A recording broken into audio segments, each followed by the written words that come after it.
Ladies and gentlemen, boys and girls, worshippers of all ages, my name is SeaRaptor. Welcome to YouTube, and it's time for more Scuttlebutt. It's been a couple of weeks since I've done this. I'm lagging, but we'll talk a little bit more about that later in the video. In the meantime, the game in the background is Tier 8 Russian tech tree battleship Vladivostok. This is a game from my stream about 10 days ago, before they took these battleships away from us on our test ships, I suppose. And this is a really interesting game. I only got to play 2 or 3 games in Vladivostok, but I really liked this ship. I was really surprised how much I liked this ship. She has very good guns. She's far more maneuverable than you expect her to be for a ship this size, especially for a ship with this much forecastle.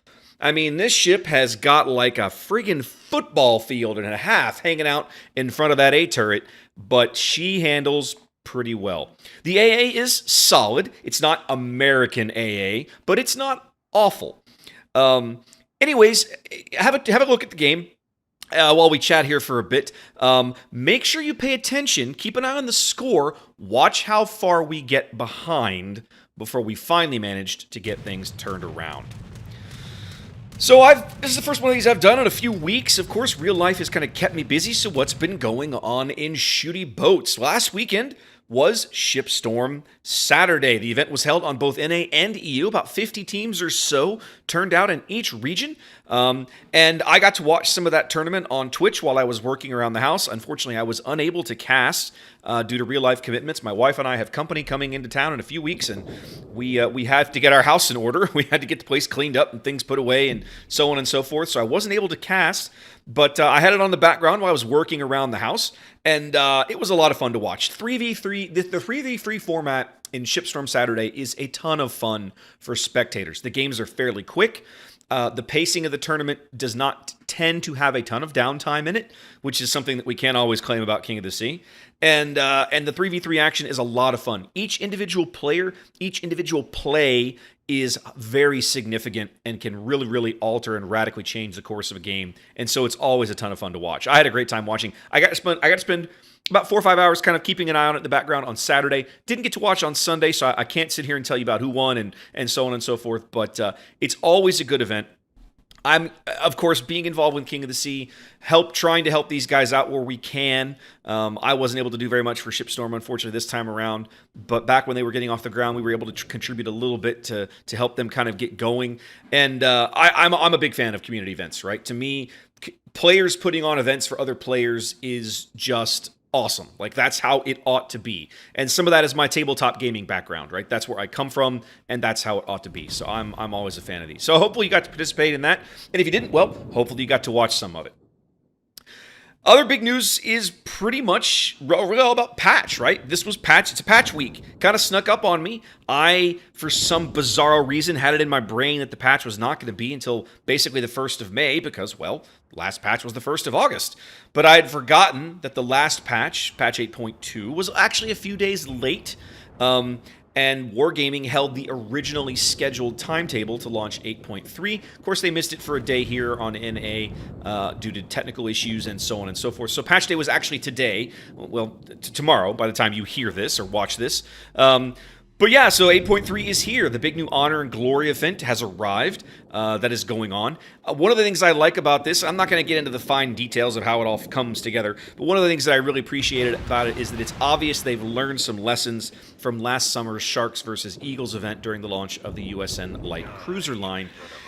Because that event was fraught with a lot of problems, in the sense of I was on Team Eagle for 3 weeks, and not once in the entire globe on any server in the entire world did Team Eagle ever win a week or a day of the event. They've clearly realized that as a flaw. They've made some changes to adapt that this time. You get to choose a new team every day that you log in, rather than every week. And the team that lost the day before gets some bonuses and their missions, and the team that won, their missions are a little more difficult. So anyways, I'm looking forward to seeing how this plays out. It should be a lot of fun. These in-game events usually are they're just fun to play. You log in, you get some free loot, and then of course you have the chance to earn some kind of special in-game currency you can spend on fancy things. Speaking of new fancy things, 2 new ships in the armory. Shimi, Tier 9 Russian premium destroyer Shimi has arrived for steel in the armory. She is essentially a Grozavoy light. Her big gimmick is that she has almost a British cruiser heel. So this is a destroyer that, if she times her heel correctly and so on and so forth, can have upwards of 40, 50,000 hit points over the course of a game. So yeah, she's the kind of destroyer that doesn't mind getting her hands dirty, but once she starts to take serious amounts of damage, she's got to pull back and heal up and recover for a bit before she can get back into the fight. But very, very strong ship, I think. The final test version, I think, has a lot going for it. You look at it, and she's going to feel undergunned for Tier 9, and truthfully, she is a little undergunned for Tier 9. You got to pick your battles, but in the right hands, she's filthy. The other ship that's come out, it's more or less, I say, immediately available. Not really, but available for purchase in the armory is Tier 7 premium Russian cruiser Lazo, which is essentially a down-tiered Chapayev. I believe she is approximately the rough equivalent of the old A-hull Chapayev. And she's just down-tiered, basically. She does have some other minor changes I'm not going to get into. We're working on her wiki page now, and that'll spell it all out. But anyway, she is now available. You earn her through the special currency. You can purchase her through the special currency that is available via the Honor and Glory event. She requires quite a bit of it, 1,500 pieces of it, but you can get there eventually. There's also, of course, new premium crates. That seems to be the standard way we do these events now. So these new Russian crates have the chance to drop missions that you can earn pre-release versions of the Russian battleships. Of course, recently they did this for the British carriers as a part of Fly Strike Wind. Now we're into Russian battleships, and we're doing it here. I'm not going to lie, though. Like, for me, I'm not super excited to get those missions out of the containers because the Russian battleship line is a tremendous amount of fun.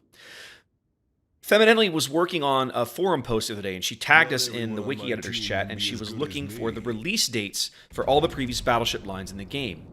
And so it took about 3 or 4 minutes to go back through, pull up patch notes, and get her, this line released in this patch and this month and so on.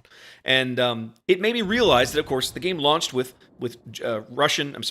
Japanese and American battleships back in September 2015. Approximately a year later, the following August, we got the German battleship line. About a year later, after that, we got the British battleship line. And then about 6 months later, in early 2018, we got the French battleship line. But the French and the British battleship lines are not my bag. I'm just not a huge fan. So yeah, the fact that we're getting a new battleship line that I'm looking forward to is really cool. I'm looking forward to it. And plus all the new test boats. We've got a whole slew of new test boats coming in this patch. The entire new French destroyer line is available for us to mess around with, plus USS Benham. I'm planning on featuring all the new destroyers on my stream next Tuesday, so drop on by if you're interested in some of that. Other big news, Anchors Away. The new Anchors Away tour has been announced. This was apparently a big enough hit between Anaheim and the event that took place aboard USS Texas just a few weeks ago in March. Wargaming North America's community team is going back on the road essentially once a month now. Once a month between now and basically the first quarter of 2020. They're going to what feels like damn near every museum ship in North America. They're hitting USS Yorktown, Texas, Lexington, Kidd, Turner Joy, Massachusetts, New Jersey, HMCS Haida, USS Little Rock, USS Hornet. I'm probably missing some other ones, right? They're going all over the place. There aren't a lot of these, of course, in the interior of the nation. The majority of them are clustered along the east, west, and Gulf coasts, but they're all over the place. You've heard me talk about player events before here on the channel, on my stream. I've been to a Lex Battle Tour aboard Lexington here in Corpus, and then, of course, like I've mentioned, we were at USS Texas just about 2 months ago now. If you have the opportunity to go to one of these, do not hesitate. Just go. They are a complete blast. You will meet tons of other people with the same passion that you have for historical warships and museum ships and blowing up boats and all of that, and it is just a tremendous amount of fun. I'll put the link down below with the full listing of events. Definitely go check these out. Some folks have asked me if I'm going to be able to attend any of these. I had really hoped to make the one at USS Yorktown. That's Charleston in July. But when I looked into flights, it was simply not economically feasible. I could get the time off. It's over a weekend, but the timing was not. The flights, it's too close in, right? However, projecting the year a little farther out down the road, USS Texas in October. USS Lexington in December, and USS Kidd next February. I am almost a guarantee, basically, unless something work-related keeps me away from those, I should be able to make those without much difficulty. I have an outside shot at making USS Alabama in October as well. We'll see. 2 in a month might be a challenge. That's a lot of driving, so we'll see how it goes. So, of course, it's been 2 or 3 weeks since we did a Scuttlebutt. What have I been doing? Well, of course, 2 weeks ago, I was at Star Wars Celebration Chicago, and that was a pretty slow week anyway from a news perspective. Last weekend was Easter. I had Good Friday off, and my wife had been down here at the apartment here in Corpus with me before we drove back to Houston on Friday morning. I had Good Friday off, and we were partway home before I realized, holy crap, I got busy and I didn't make a bloody video last night. We had too much else going on. But to be brutally honest, I've really been lacking a lot of motivation to log in and play of late. And it's going to sound like I'm piling on, but a lot of it, I think, is just exhaustion with the rework, the whole carrier thing. I had a game on stream in Vladivostok last week. I played 2 games on stream in Vladivostok last Tuesday, 2 Tuesdays ago now. One of them was really good. You're watching it here in the background, I think. This one might actually be older than that, I don't remember. But the other one was super, super frustrating. And essentially my problem, where I'm at with the rework in my headspace boils down to this, right? Like, playing as a carrier is way more fun than it used to be. That is, like, no question. You can't argue this. They're more fun to play. They're more action-oriented. They're more enjoyable. But playing against them still feels, especially at high tiers, tier 8, tier 10, still feels really bad. And I don't even know that I can put my finger on why. It's a feeling, right? And I think, they've removed the Alpha Strike capability of carriers, which I really like. That's good. But it still feels bad because the carrier planes come back so quickly that it just feels like you're constantly harassed, and that your AA just doesn't really accomplish very much. They chopped AA ranges down, and then your AA auras they tickle these high tier planes. It's like, oh, you did 150 damage. I have every plane in my squadron has 2,600 hit points, and you dealt literally 5% of one plane's HP, and I have 12 of them. So I'm literally laughing at you right now. I don't care. It feels frustrating, and that's even after investing in improving your AA. I'm not the Vladivostok game that really just triggered me. I took 40,000 damage from a Graf Zeppelin, enemy Graf Zeppelin. Personator was driving this ship. Like, one of my wiki editors. I know Personator. He's a great guy. He's a great carrier player. I took 40,000 damage from him, and it cost him 2 planes. 2. Uno, dos, 2. And I just thought, you've got to be kidding me. Now contrast that to the game in the background, the game you're watching right now, where I'm getting this enemy midway has dropped on me several times. I'm not, but I'm killing planes. By the end of the match, I end up with over 24 plane kills. So I scratch my head at this dichotomy. What the hell is going on with AA? The mechanics of driving a carrier and playing a carrier right now feel really good. The mechanics of playing against a carrier, the AA mechanics, to me, they just feel really bad, and I can't even put my finger on why it is. In the old system, a ship that had good AA simply had good AA, and it didn't matter whose planes you were up against, or not really, or who was behind that carrier. Once that carrier pilot figured out you were a hard target, he typically just left you alone. But now it feels like higher skill CV players simply just ignore AA. I know that statement is false, but that's how it feels, because the planes in the squadrons don't appear to take significant losses, or even significant damage half the time, to push home a strike against most targets. There's always exceptions. There's still some really seriously hard targets to strike in the game if you're a carrier. But in general, it just feels that way. Maybe it's just perception. I don't know. Maybe we're in a spot right now where wargaming is just collecting volumes and volumes of data, but we haven't seen a balance or tweaking pass against anti-aircraft values for a while. And to me, no one is really talking about the real elephant in the room when it comes to this, and that is plane speed. Because these two issues are linked together. Faster planes means means less time spent in those anti-aircraft auras that we already established a few minutes ago, frequently barely tickle you anyway. And the speed gives you an easier time dodging flak. It's probably one reason, now that I think back on it, that going up against a Zeppelin as a surface ship feels so awful. Because when he speed boosts those bombers, they do like 260 knots. Now for the dive bombers, I think I'm actually okay with this, because the dive bombers need the speed to survive to make the drop. But 260 knots or whatever it is for torpedo bombers, you got to be kidding me. That is just crazy.